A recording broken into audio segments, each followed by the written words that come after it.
राहत असेल तर मग शेवटी आका सुद्धा त्याच्यामध्ये जाऊ शकतो। मोकाचा अजून कारवाई झालेली नाही। मोकाची कारवाई व्हायला त्याला जस्टिफिकेशन द्यावे लागतात।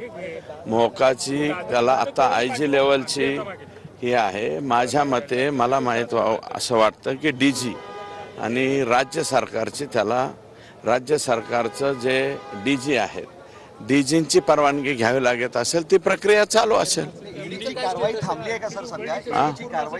ईडीची कारवाई सध्या थांबलेली आहे, परंतु आता हे जे आकडेवारी चालली त्यांच्याकडे जाईल त्यावेळेस ईडीची कारवाई थांबणार नाही। ईडीची कारवाई जोरात सुरू होईल। थांबवण्यासाठी काही प्रेशर टॅक्टिक्स झाले? नाही, मला नाही वाटत थांबवण्यासाठी, परंतु स्लो डाऊन म्हणजे गेलेच असतील ना, कुणीतरी गेला असेल हे थांबवा, हे अमकं करा, हे एवढं नाहीये, परंतु ते तेवढं आहे।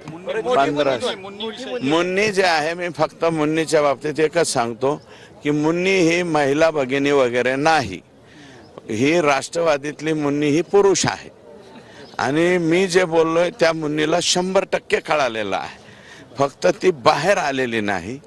मुन्नींनी बाहेर येऊ द्या। मग मुन्नी बदनाम होणे याची दक्षता तुम्ही घेताय? मुन्नी बदनाम झालेली अगोदरच।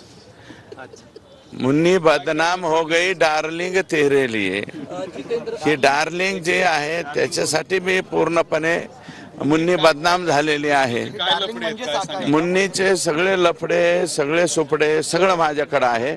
मुन्नीला एकदा बोलू द्या। तुम्ही शरद पवारांची भेट घेतली त्यावेळेस असं म्हटलं की युद्ध सुरू असताना सरदारला परस्पर विरोधी गटाने भेटायचं नसतं। काय अण्णांना शरद अजितदादांना भेटलात, जितेंद्र आव्हाड म्हटले की युद्ध सुरू असताना शत्रू पक्षाच्या सरदाराला भेटायचं नसतं। नाही, असं नाही, त्यांच्याकडे माझं वेगळं काम होतं।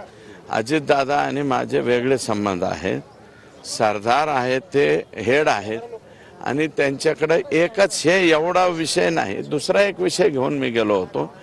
हे जे ज्ञानराधा, जिजाऊ मल्टीस्टेट, राजस्थानी मल्टीस्टेटचं वाटोळं कोणी केलंय? हे आकानीच केलंय।